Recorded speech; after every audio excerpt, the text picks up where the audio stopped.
Should I start? Yes, of course. Okay. So Yes, today we are begin. here for our final project presentation, practice session. So we have taken a topic of vertical design and stability analysis of a vertical takeoff and landing airplane. So our group comprises of me, Ansari Taha, Adil Sheikh, Sheikh Abdul Qadir, and Sainath Desai. So our group, we have named our group as Task. So it is nothing but the initials of our name, that is Taha, T for Taha, A for Adil, S for Sainath, and K for Qadir. So before starting up with the presentation, I would like to let you know about what domain we have worked in this project. So I'll describe about the departments we have made.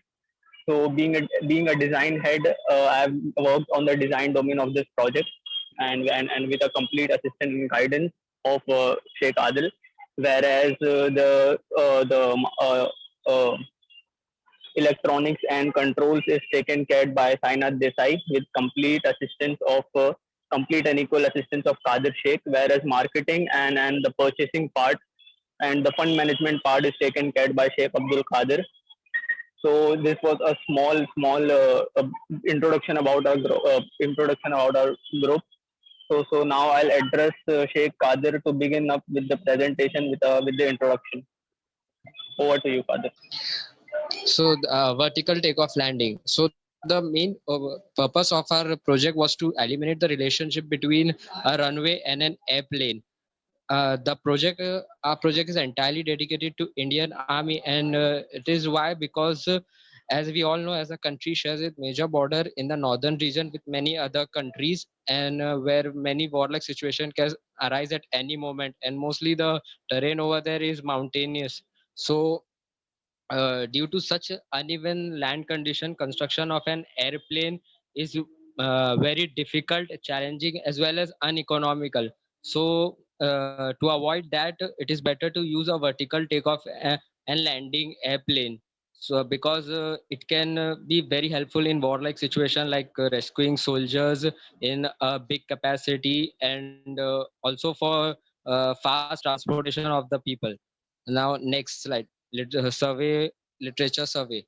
So before starting off our project, we went through different articles and different research papers, and we came to know about many unmanned air vehicles, and mainly the aerodynamic of our airplane, and mainly aerodynamics of our airplane, and what are the different part of the airplane, and how we have to approach towards their designing, and mainly what different thing we have to take into consideration. So these are some of the research paper and article given below.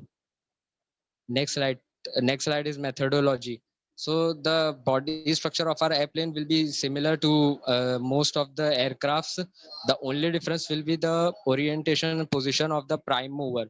The prime mover will be in such a way that it can rotate and provide thrust in all different direction according to the requirement. Like for example, during the takeoff, a prime mover will be perpendicular to the ground to give a thrust force, to give the thrust in y direction, which will act like a lift force. After the vehicle attains a certain height, the angle of the prime mover will be switched to angle psi. Next, the further methodology will be explained by Adil.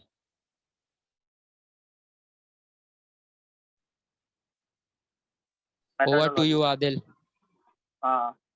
When the vehicle takes off, the prime mover will be tilted to some angle phi, due to which the thrust force will be resolved with the two components, that is horizontal and vertical. The vertical component of thrust force helps the vehicle to lift up, and the horizontal component of thrust force will help the vehicle to move in the horizontal direction. The vertical component of the thrust force is decided in such a manner so that the thrust becomes equal to the weight of vehicle, so that the vehicle can hover in a particular altitude. And the horizontal component of thrust will give acceleration to a vehicle in x direction, due to which the lift force will be generated over the wings of the vehicle. Once the intensity of the lift force which is generated over the wings is greater than the weight of vehicle, the prime mover will be further tilted to angle psi is equals to 0 degree, which will be parallel to the ground. Now the amount of thrust generated by the prime mover will be focused on the acceleration of the vehicle. Such in the calculation. We have assumed that the weight of vehicle to be 2 kg and the thrust force to be generated is been assumed as 4 kg. When the prime mover will tilt to an angle phi, the thrust force will be resolved into two components, that is vertical and horizontal. Now we need to calculate angle phi, vertical thrust and horizontal thrust. The vertical thrust comes out to be 19.62 Newton as they say as same as the weight of vehicle. The angle phi comes out to be 60 degree and the horizontal thrust comes out to be 34 Newton. Hence we see that horizontal thrust is responsible for accelerating vehicle. Now applying the D'Alembert principle, we get acceleration to be 12.545 meter per second square, and we have assumed the initial velocity to be 0 and distance to be covered is 50 meter and that force to be 1 kg. Now applying kinematics at constant acceleration, the time comes out to be 2.82 seconds and the velocity comes out to be 35.414 meters per second. But we know that the airplane we have designed will generate the lift force at speed of 20 meters per second. So further part of the velocity is we use for the acceleration. Change the slide. Hello. Design procedure. Design of wings. For design of wings, we have considered maximum speed of an airplane to be 50 meters per second, and we will use this speed to calculate Mach number. Therefore, after substituting the speed, Mach number comes out to be 0.1457. As the value of Mach number is below 1, so it comes under subsonic region. That is, it is required to select 4-digit airfoil. The lift equation is given by half rho v square into CL, derived from the Bernoulli's equation. The desired lift force generation by the wings is equal to the weight of vehicle, that is 2 kg, and the speed of 20 meters per second. And we have assumed surface area to be 0.13 meters square. Then after substituting all the terms in lift equation, the value of CL comes out to be 0.62. As from the above value of CL, it is required to select 4-digit NACA airfoil. Therefore, selecting NACA 6412 for the given application. And for the calculated value of Reynolds number, the data of NACA airfoil 6412 is displayed in the form of graph. We see that NACA 6412 at 0 degree of angle of attack. We see that for NACA 6412 at 0 degree angle of attack, CL is 0.62.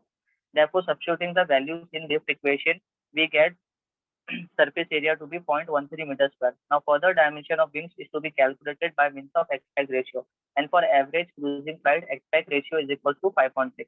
After substituting the values, the span comes out to be 0.866 meter and chord of 0.1496 meter. Now, for calculating wing cubic loading of the wings. For a good flyer, wing cubic load ranges from 8 to 12. And for our flyer, wing cubic load is far more ahead than the given range. So we need to redesign. Now for bringing under good flyer range, taking wing cubic load to be 10.5. Now after substituting wing cubic load of 10.5, we get a new surface area, span and chord. After substituting all the terms in the lift equation, we get a velocity of to be 13.82 meters per second. Therefore, 13.82 meters per second of speed is required to generate lift force of 19.62 Newton. Now calculating drag generation for using wing alone configuration according to NACA 6412, the coefficient of drag at 0 degree angle of attack is 0.021, and by means of that we get a drag force to be 0.809 Newton. Now my teammate Taha will continue. Okay. Okay, all right. So as Adil has given a brief introduction about the design of wings, as per the analysis, we see that the required amount of lift is generated from the wetted perimeter of the wing. So now we see that the concentration of force that has to be taken care of by the wing is concentrated at a center of pressure of the wing.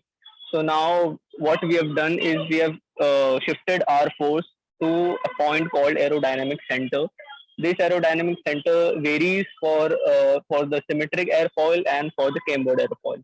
So for the symmetric airfoil, the aerodynamic center is calculated as C by 2, that is chord length of the wing by 2, and for cambered airfoil it is considered as chord by 4. So due to this shifting of force, we usually see a couple. So this couple is totally undesirable. So this couple can be avoided by using a horizontal stabilizer. So what we see that we see in our configuration, this couple turns out to be a nose down couple. So now this couple is to be taken care of by using a horizontal stabilizer. Now, what if this couple turns out to be a nose up moment? So for that scenario, we would be needing a canard instead of a horizontal stabilizer, which can take care, which take care the nose up moment. So first, to design a horizontal stabilizer, we need to calculate the magnitude of the moment that has been generated inside the wing. So the moment equation is given in the slide, that is half rho v square SCM into the mean chord length. For a rectangular wing, the mean chord length is as same as the chord of the wing. So what we see that after calculating this chord, substituting the parameters into the moment equation, we usually get a magnitude of moment which is negative configuration. So that means that the wings will produce a nose down moment. So yeah, and the nose down magnitude comes out to be minus 1.293 Newton meter. And the CM at alpha equal to 0 is given as minus 0.135, that is taken by the National Advisory Committee of Aeronautics, that is NACA, has tested various the wind tunnel test and calculated these values. Can you change the slide, please?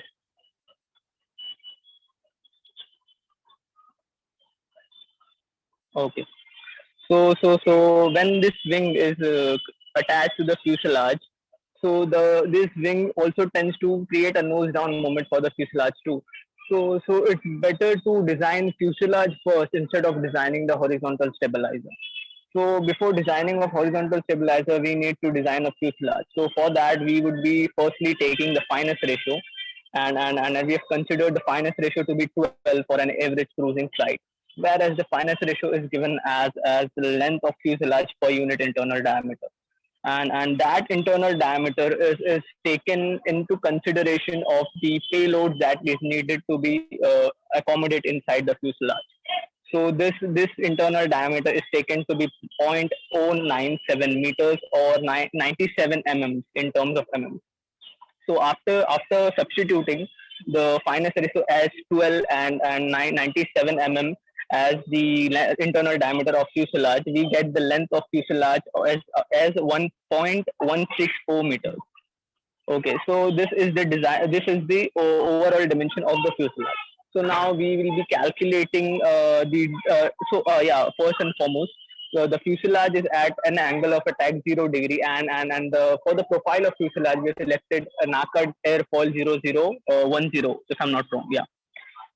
So at alpha equal to 0, there is no lift generation and no moment generation. The only thing that would be considered in this stage is the drag force, and that can be taken care by the drag equation, which is given as half rho v square s into the coefficient of drag.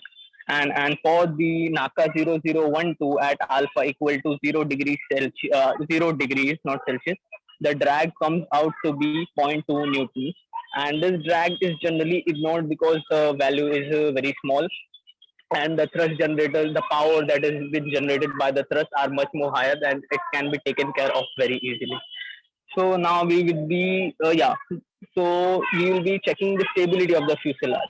So at alpha is equal to 0 degree, there is no change in the CM. So now what we have done is taken a positive angle of attack, which is of 2.5 degrees, and calculated the nose down moment, and it is turning out to be a nose down moment. So now we are getting a result that the nose down moment is also generating by the fuselage is also generating the nose down moment as well as the wings. So these nose down moment are now should be taken care by the horizontal stabilizer. Now, according to this data, we will be designing our horizontal stabilizer accordingly. So Sainath, can you please change the slide? Okay. So now before designing the horizontal stabilizer, we would should know that how much amount of downforce should be generated before designing. So we have taken a equation that is the moment to be generated by the horizontal stabilizer equal to the downforce into the lever arm. So the lever arm is assumed to be zero point 0.3, and the moment to be generated is nothing but the moment, the nose down moment of wings, as well as the nose down moment, in addition to the nose down moment of the fuselage. So the force, the down force that is comes out is minus 4.625 newtons, which is in nose down sense. So now the horizontal stabilizer should generate a down force of 4.625 newtons. So after substituting this magnitude into the lift equation at alpha equal to minus 1.5 degrees, because the airfoil we are using in this situation is a symmetric airfoil. So this airfoil should be adjusted at a setting angle of minus 1.5 degrees, so that it can generate a nose down moment. So after setting it, we'll get a area or the wetted perimeter. After calculating the surface area, we would be substituting this surface value to the aspect ratio formula, and we'll be calculating the span and the chord of the wing by taking aspect ratio as 4, which is same as Piper Cherokee that we have considered into the wings as 5.6. Okay, so now after calculating this thing, we'll be calculating the wing cub loading, as Adil has mentioned before, as we have done it on the wings. So now the wing cub loading turns out to be 9 point something, but it is not as similar as that of wings. So we will be equating our wing cub load to 10.5, so that there is a proper coordination between the wings and the horizontal stabilizer. So now what we'll do is we'll calculate the lift, or no, we'll calculate the drag now. So the drag equation is given on the slide, and we'll just substitute the parameters by considering CD as 0.018, which is at alpha is equal to minus 1.5 degrees. So now we have setted the horizontal stabilizer at minus 1.5 degrees. Now we'll be commenting about the stability of horizontal stabilizer. Sainath, please change the slide. Okay. So after the generation of downforce, we noticed that the horizontal stabilizer is generating a nose up moment, which is very positive sign that what all we need to expect from a horizontal stabilizer. So this moment will contribute to making the airplane trim or stable at alpha equal to 0 degree. But this moment is not enough to you know to make the airplane stable at alpha equal to 0 degrees Celsius. So for making the airplane stable at alpha equal to 0 degree, we will be applying the dynamic equilibrium equation. So before applying dynamic equilibrium equation, we will be calculating the moment generated by the horizontal stabilizer by using a moment equation, and that comes out to be 0.04191 nose up moment. Okay, so now, as it is shown in the slide, the dynamic equilibrium equation is minus moment of wings, because it is nose down, it is considered as negative, plus moment of horizontal stabilizer, it is considered as positive because it is a nose up moment, plus FL, which is down force of the stabilizer into the lever arm, that is XCG. And that lever arm value is calculated by equating it to 0, and it comes out to be 0.2834. As length of the fuselage is 1.160 meters, it is pretty sure that the horizontal stabilizer are traditionally placed at the trailing edge of the fuselage. So what we do is we calculate the required amount of force which is to be generated by the horizontal stabilizer by keeping the horizontal stabilizer at the trailing edge. So now this trailing edge is at half length of the fuselage, that is 1.160 by 2, which is equal to 0.588 meters.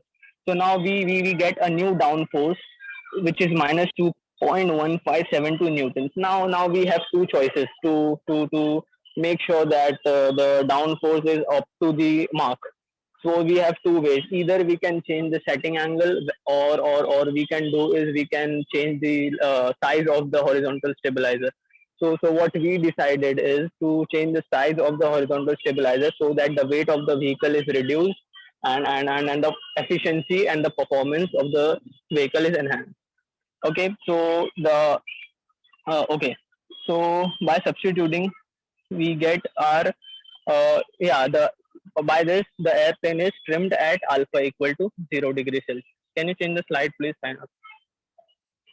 Okay, so after the whole design, we come up to a conclusion about this is the all the dimensions of our configuration. But what we see that the calculated configuration is quite big according to our requirements. So what we did is we scaled our design by a ratio of 1:2. Can you change the slide, please? Uh, So this is the new dimensions that is according to the requirement and up to the mark of after the accommodations of all payload inside the fuselage. So this is the new design, and we can't just scale the design like this. We need to reassure the stability for that. Okay. So can you change the slide, please? Okay. Now after scaling, we what we did is the wetted perimeter, that is the size of the wing, is changed. So what we did is we recalculated all the stuff that we have calculated in the whole design, that is lift of wings, drag of wings, moment of wings, and similarly the horizontal stabilizer for the horizontal stabilizer and for the fuselage. We have calculated all the things again. Change the slide, please.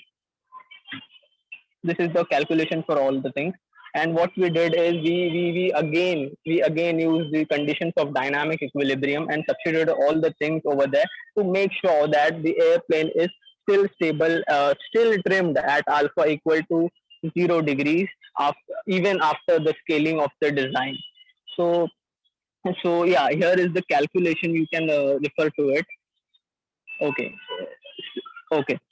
Since the calculated value of lever arm is 0.29 meters, it is uh, it is advised to change the position of the horizontal stabilizer. Instead, we changing the setting angle to generate required amount of force. Okay, so the position of the horizontal stabilizer is changed instead of changing the setting angle.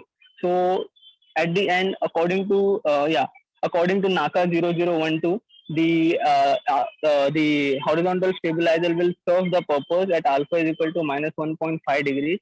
So the setting angle of the horizontal stabilizer is fixed. So can you change the slide?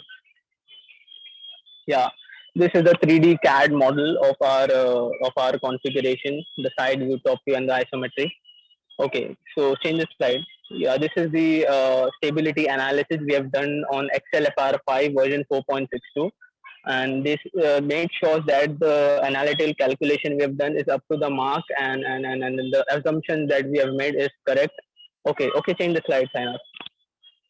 Okay, so this is the NACA 6412, NACA 0012, and NACA 0010 data. The values, the CL values, the CM values for all these airfoils is taken by this graph. Okay, okay, change the slide. Okay, this is the image of our fabricated model. Change the slide, sign up. Here are some videos of our configuration. Okay, okay, okay. From here, I'll address Sainath to take care. Sainath, over to you. Am I audible? Yes, yes, you Hello. are audible. Good evening to everyone. I'm Sainath Desai from B Mechanical. As I have worked on the mechatronics and control part, so I'm going to explain all the control surface, all the components which we have used in our VTOL plane. Basically, this is a flight controller. We have used a Matic F765 wing. The input voltage is 9 to 36 volt. It can support up to 3 to 8 LiPo battery. The microprocessor used is STM32. It has 2 MB of flash memory. It has a internal parameter, accelerometer, and gyrometer for stability.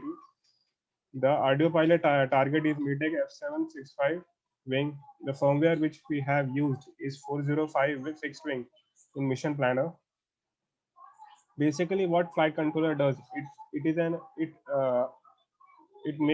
help us to make our flight autonomous. It control the moving element, control the moving element of the of our flight and stabilize it.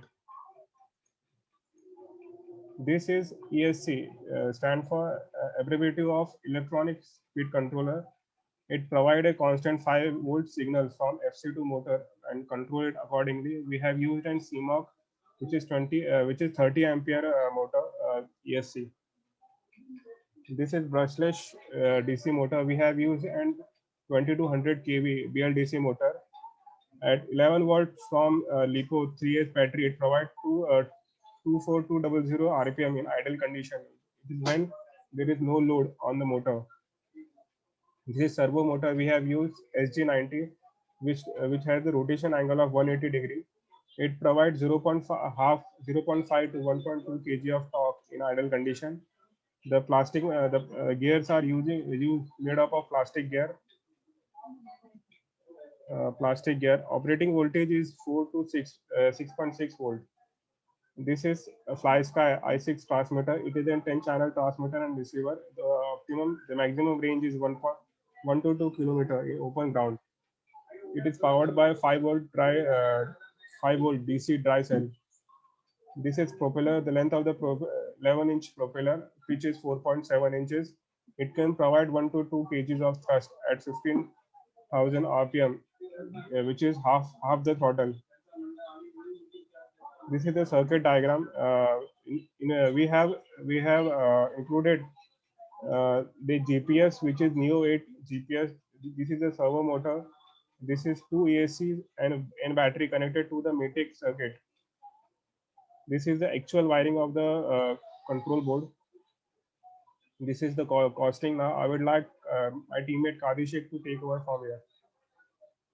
So the costing of the product, as you all can see the product and their prices here, it is easy to notice that the much amount is spent on electronics part, especially the transmitter, receiver, and flight controller. So we started a fabrication with purchase of balsa wood and taking the printout of our design and directly sticking onto it because it was efficient and less hectic. So we cut the wood according to it, and we made different parts and assembled it to make the structure, body structure of the airplane. And then we went on the placing the electronic component and our control surfaces, which was connected to all the servo motors with the help of links. And then we went on, when the fabrication was completed, we went on testing, and then we had some failures, so we had to change some parts of it, which cost us extra 570 rupees. And there was some other expenses which you can see, it's given in the slide. Now I would like Taha to conclude this.